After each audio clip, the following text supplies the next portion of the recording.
โดยสบายดีสบายดีเด้อน้องหลานเด้อ สบายดีกะล้นเติบเนาะน้องหลานเนาะที่ว่า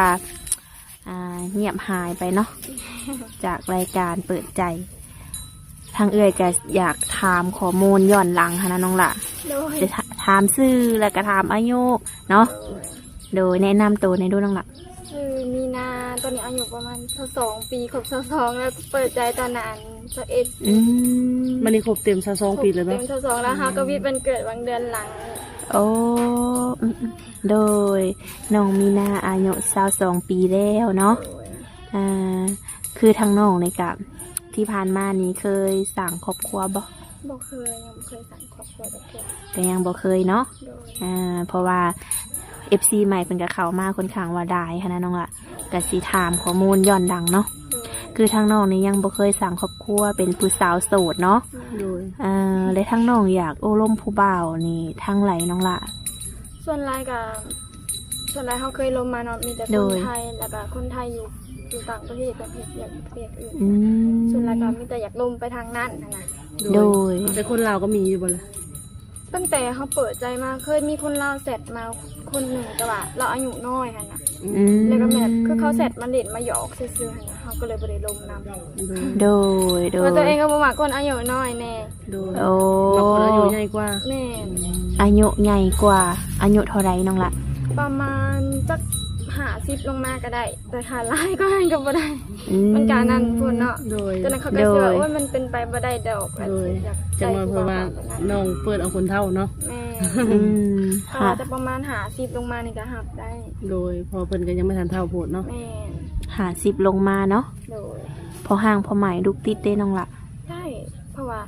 ลมผ่านมาก็ส่วนใหญ่ก็มีแต่คนที่เพิ่นเคยสร้างครอบครัวมาแล้วแล้วก็แบบเพิ่นก็มีลูกติดอีหยังหั่นน่ะเฮาก็รับได้โ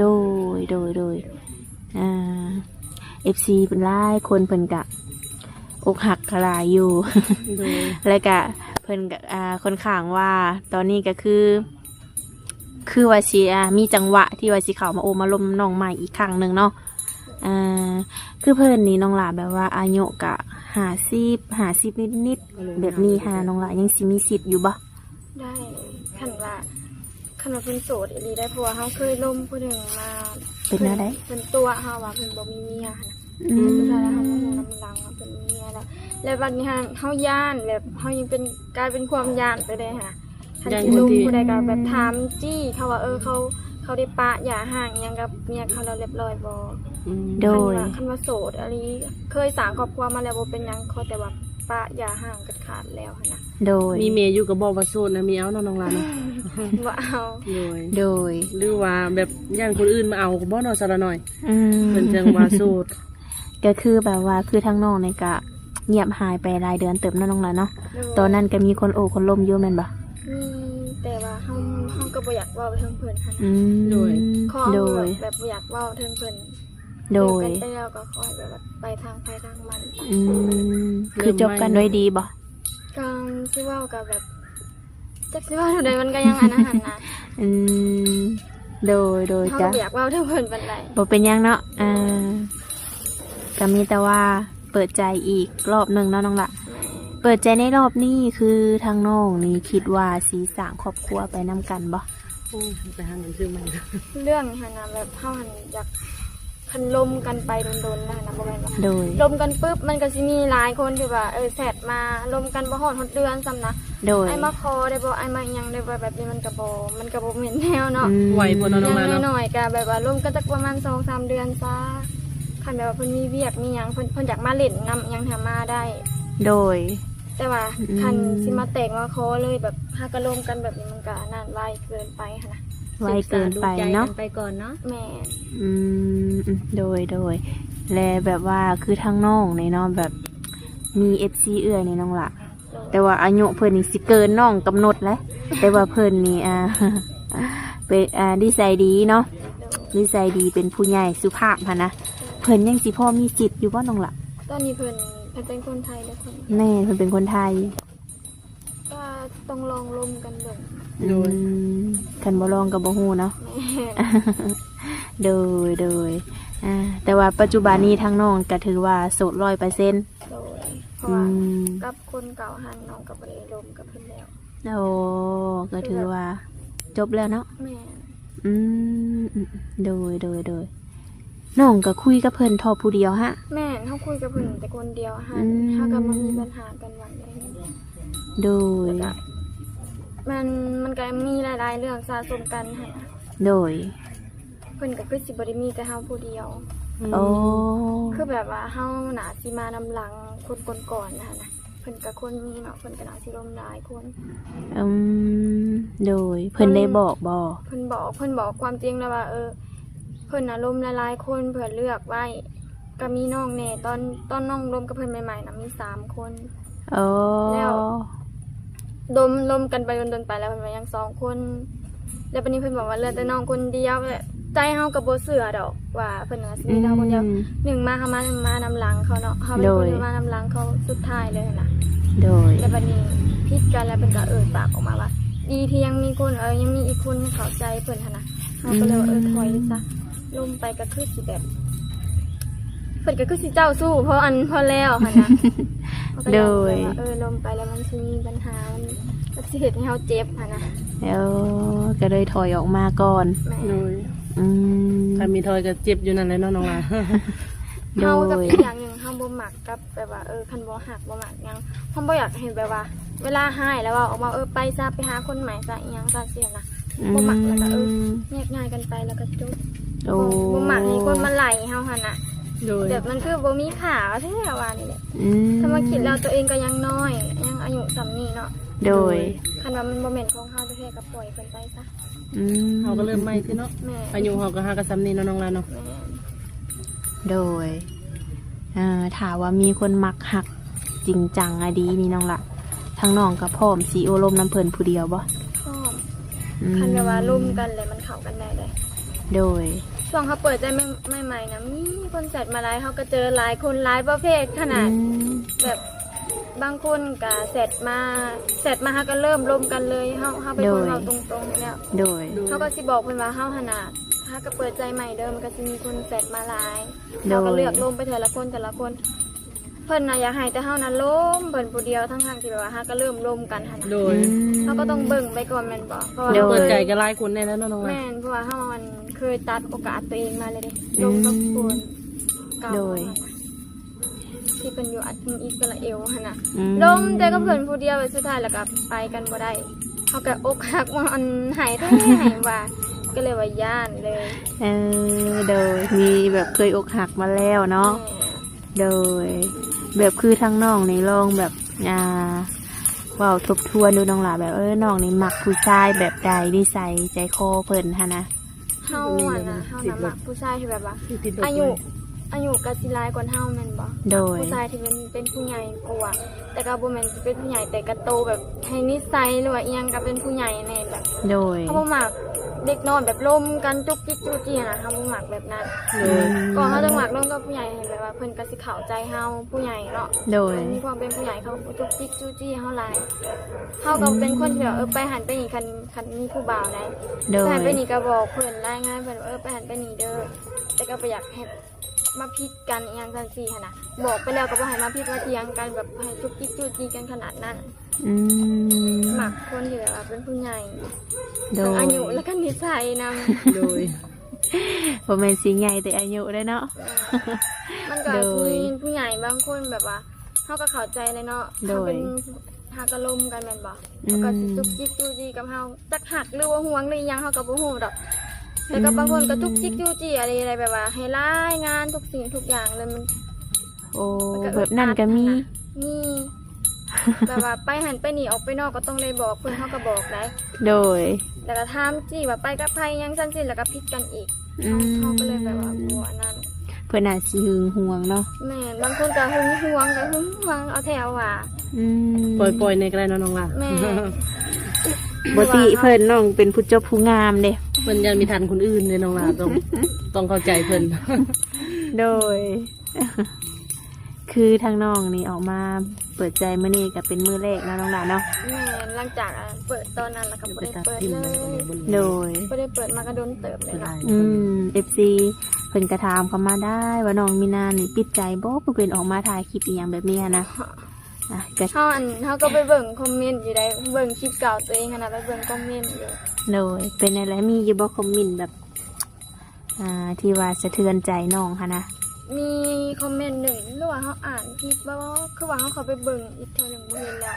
เพิ่นบอกเฮาเพิ่นบอกว่าเฮามีไลน์มีอีหยังสักอย่างแหละในกระโตเฮาบ่มีไลน์บ่มีอีหยังเลยหรือว่าเพิ่นลงคนบ่ เออ เพิ่นว่าน้องน่ะอันนั้น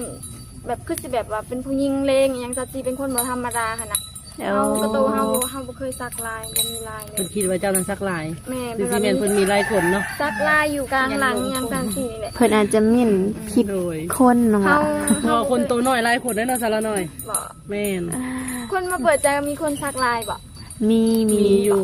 มีเพราะว่าเพิ่นเพ่นเอาหั่นนะตามแคนบ่แบบเพิ่นเติมโด่งเติมอันนี้นะ เฮานะบ่มี โดย แล้วก็มีหลายๆคอมเมนต์มันก็แบบว่าเพิ่นบางคนก็มาเปิดใจแบบนี้ให้เป็นไปบ่ได้ดอกเขาตัวเขาอีหยังคือ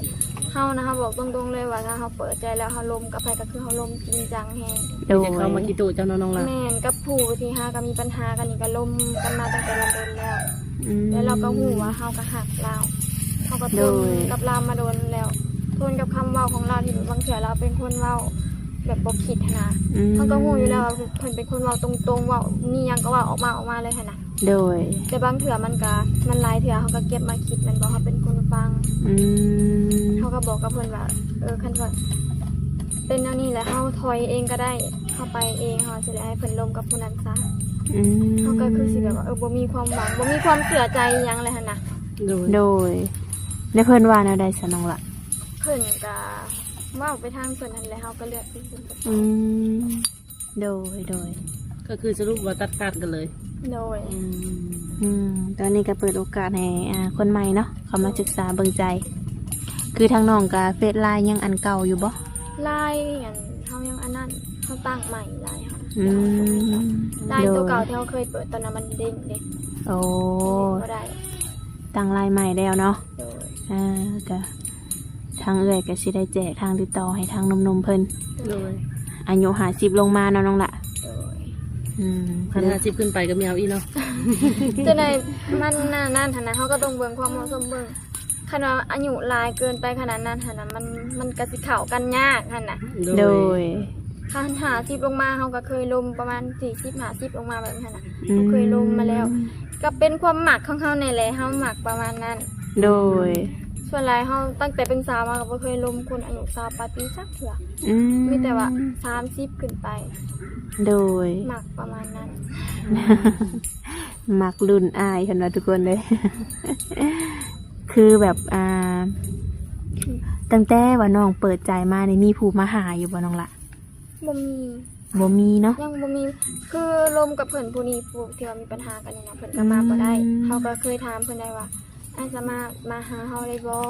อย่างนี้เราก็ให้พ่อแม่เห็นแหน่หยังจังซี่นะเพิ่นมาบ่ได้เพิ่นว่าเขาก็เข้าใจก็บ่ได้บังคับว่ามาบ่ได้ก็ให้มาหั่นนะ อืม นี่แต่ว่าเข้าใจเพิ่นเนาะว่าเพิ่นมาไม่ได้ แต่เพิ่นบอกว่าเพิ่นค่าเวียกเด้อมาบ่ได้เด้อมีเหตุผลหยังของเพิ่นหั่นแหละ โด เขา ย ก็เข้าใจรวมกันมาโดนเลยได้กับลาวนี่นะโดน อื เติบ ม แหละ ตั้งแต่น้องเปิดใจรอบ2บ่ แม่ เนาะ แม่ ล้นเติบหลายเดือนเติบเลยนี่ โดย อืม แล้วก็ตั้งรักกันแบบว่าวางแผนอิหยังกันไว้ในไลน์ขนาดแต่สุดท้ายมันบ่รอด อืม ถังเลย โด น้องล่ะ ย พอมาแล้วเขาก็ยังแบบถามว่าหักเราหักลายก่อนหมู่แบบว่าหักลายก่อนคนที่เคยลมมาค่ะ อืม เราก็มีความดีลายแล้วลมกับเขามา โดย บางเถื่อเราก็อาจจะว่าตรงแล้วก็แห้งเกินไปเขาก็หับบ่ได้ค่ะนะ ได้เถื่อได้ทีเนาะ แม่นความดีของเราหักก็มีลาย โดย เพิ่นอายุเท่าได้สนองละ ถ้าจับเขาบ่บอกดีกว่าอยางคนทิ้งแล้วคนเสียนั้น โดยถ้าว่าเพิ่นเห็นคลิปนี้ได้เพิ่นไลน์มาหาเลยสนองละสิตอบเพิ่นอยู่บ่ ถ้าเพิ่นเบิ่งคลิปนี้เขาอยากบอกเพิ่นว่าตอนนี้นะใจเฮามันบ่อยากเอามันแล้วค่ะนะ ใจถอยแล้ว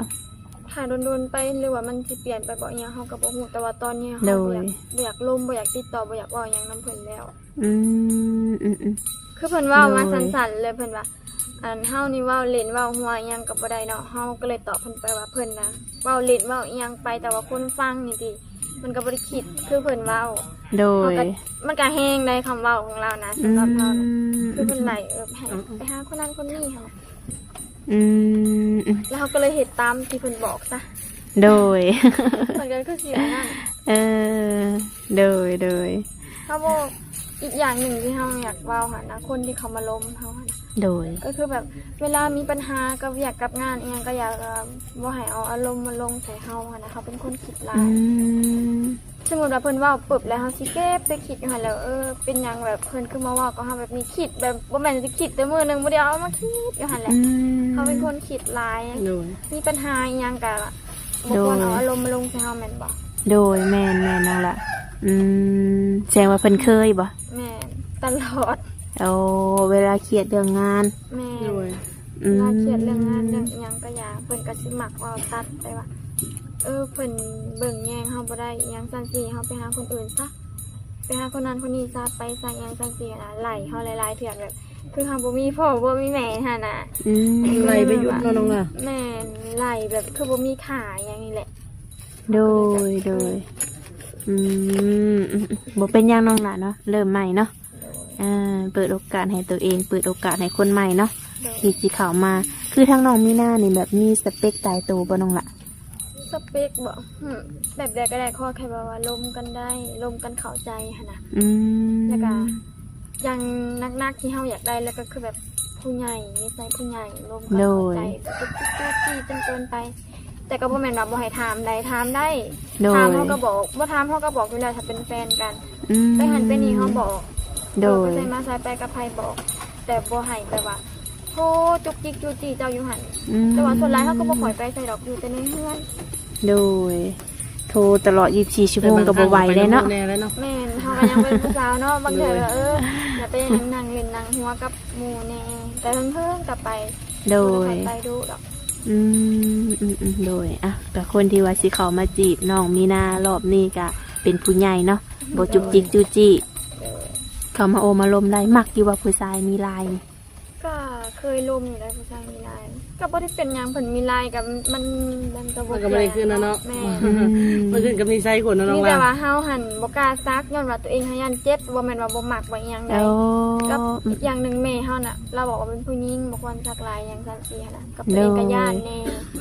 แล้วบัดนี้มันมีคนว่ามาเว้าว่าเฮาซักลายหยังซั่นซี่นะเฮาก็เลยอึ้งเลยเอ้าบ่แม่นเพิ่นลงคนบ่จัก ยันแม่นอยู่ คนผิดลมหลายคนมาจ้ะ แต่ถามว่าบ่มักผู้ชายซักลายบ่เกี่ยวมันก็เป็นแค่นั้นเนาะ โดย ซักก็บางคนน่ะซักลายนิสัยดีกว่าคนบ่ซักลายผมก็มี แม่น แบบว่าหน้าตาเพิ่นได้น้องละหน้าตาหุ่นห้อยเพิ่นนี่ หน้าตาเหงื่อพอฟันกลางเลยว่ะแต่ความจริงเขาก็เคยลมคนแต่ว่าบ่ได้หน้าตาดีแต่คนนิสัยดีเขาก็ลมได้ โดย เอาง่ายๆก็คือแบบว่าเขาให้ลมกันเข้าใจแล้วก็ ม ไปกันได้นะ โดยถือว่าหน้าตาเพิ่นนี่บ่จำกัดเนาะหุ่นห้อยเพิ่นเนาะ แต่เขาให้ซูมก็เขาหน่อยนึง แล้วน้องมี ว่าอยากได้คนซูมเวลา น้อง ทำกันจัง น้องมีหน้านี่สูงเท่าไหร่ 150ได้บ่ประมาณนั้นแหละเขาเป็นคนตัวน้อยๆเตี้ยๆจ้ะ กายมากน้องละคือสูงเนาะ มันสูงน้ำเกิบที่บ่ บ่ จริงๆเขาอะเจนเขาสิเจนนี่สิสูงกว่าเขาหน่อยหนึ่งน้องพงษ์ค่ะเด้ สิ โด สู ย งก โด ว่าย เขาหน่อยหนึ่งเหลือนกันได้เดียว อืม แต่เขาเป็นคนโตจ่อยเด้ก็คือแบบจ่อยแล้วก็เตี้ยไปเลยหั่นนะ คือเอาขอคนสูงกว่าเนาะ แม่นเขาเป็นสูงกว่าเขาหน่อยหนึ่ง แม่70ไปแล้วเนาะน้องล่ะ โอเคเลยทำนะ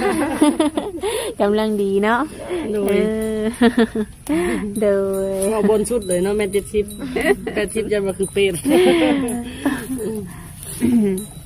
มื่อนี้สิไปทางไรอยู่บ้านน้องละมื่อนี้ บ่ไม่ได้ถ่ายที่จะมาถ่ายคลิปเลยก็อยู่นั่นบ่ได้เขาบ่ค่อยไปไสอยู่แล้วนะ โดย ตั้งแต่ลมก็เพิ่นมาก็บ่ได้ค่อยไปไสเพิ่นให้อยู่ข้างนั้นก็อยู่ข้างนั้นบ่ได้ค่อยไปไส โดย เรื่องไปเล่นไปหยังนี่ก็บ่ค่อยไปเพิ่งไปไสหนึง โด มี ย งานวันเกิดหมู่บ่หรือว่าอิหยังจังไปหั่นน่ะ อืม บ่ได้ไปเล่นกลางคืนนี่บ่ได้ไปเลย โอ้แต่ว่าในส่วนตัวน้องก็มักอยู่บอกไปดินกลางค่ำกลางคืนนี่ บ่ค่อยได้ อันนี้เว่าความจริงเขาบ่ค่อยไป โดย เล่นแบบกลางคืนถ้ากลางเว้นบ่ไปนั่งเล่นแถวอันนั้นอันนี้สอนอาหารบ่หักไป อืม คันกลางคืนนี่บ่ค่อยไป โด ตัวย เองก็บ่มักไปนี่เขาเป็นคนกินเหล้ากินเบียร์บ่ได้กินได้หนึงแล้วคือว่าเมาแล้วอ่ะก็เลยว่าบ่อยากไปกลางคืนมันอันตราย โดย ขับรถขับลาง เออเอาถามว่าผู้บ่าวกินเหล้ากินเบียร์เก่งในสนองหลามมักอยู่บ่ ทำไปด่างเผาเพิ่น ไปด่างเผาเพิ่นได้ก็ เอ สิ อ กินน้ำก็คือสิกินได้น้อยหนึงว่าตัวเองกินเบียร์บ่ กิ เก่ น ง จิบๆไปเนาะบ่ได้ลินน้ำมัน เดินนี่ก็คือผู้บ่าวกินน้ำไปดังเผาเนาะน้องล่ะ แล้วก็บ่ได้ห้ามว่า หิวนอนก็จำเป็นแล้วเนาะ แม่แล้วก็บ่ได้ห้ามว่าบ่ให้เพิ่นกินเหล้ากินเบียร์ได้กินได้ โดย กินได้แต่ก็บ่แม่นว่าสิกินทุกมื้อจะกลายเป็นคนขี้เมาหั่นน่ะ อืม มันก็บ่ได้แม่นบ่ แม่น้องหลามแม่ ทำสั่งสรรค์กับหมู่เล็กๆน้อยๆนี่ค่ะได้ อืมโดยรวมๆแล้วก็คืออ่าตัวน้ำในตัวนุ่มๆเพิ่นนี่แทบสิบ่มีข้อจำกัดเนาะ แม่ อืมขอแค่ว่านิสัยเป็นผู้ใหญ่นิสัยดีเนาะ แม่ บ่ เฮา จุก หั่น จิก น่ะ จุ เฮาก เปิด จิก ใจแต่ละเทื่อมีแต่ว่าอยากได้ผู้ใหญ่แต่ว่า อืม หลายคนที่เขามากับแบบ เป็นอะไร จักสิว่าใดผู้ใหญ่ได้เพิ่นมีอายุได้แต่ละคนที่เขามาบางคน อืม แต่เพิ่นน่ะจุกจิกเขาเจอคนหนึงจุกจิกเอาแท้เอาว่าแบบแทบสิบ่ให้มีเวลาแบบเป็นของตัวเองเลยนะ อืม โทรมานี่นะต้องหับคันบ่หับแล้วมันเครียด บ่ แม่นโทร แบบ มา นั้นก็มีเนาะ แล้วก็แบบ ก็พี่รักหนูยังไงพี่รักหนูไงน้องก็บอกสิพี่รักหนูพี่ก็อยากเห็นอยากโทรอยากคุยอย่างเงี้ยแต่ก็ต้องเข้าใจว่าเขาก็ต้องมีเวลาเป็นของเขาเองแน่ อืม จะให้โทรบัดมือบัดเว้นเลยมันก็เป็นไปบ่ได้แม่นบ่เขาก็ต้องมีเวียกมีงานในเฮ็ด แม่นังละเดี๋ยวน้องออกมาเปิดใจรอบนี้นี่ เวลาคุยโทรศัพท์นี่ช่วงไรสนองละ กลางเว้นก็คุยได้แต่ฮอดประมาณ8-9 โมง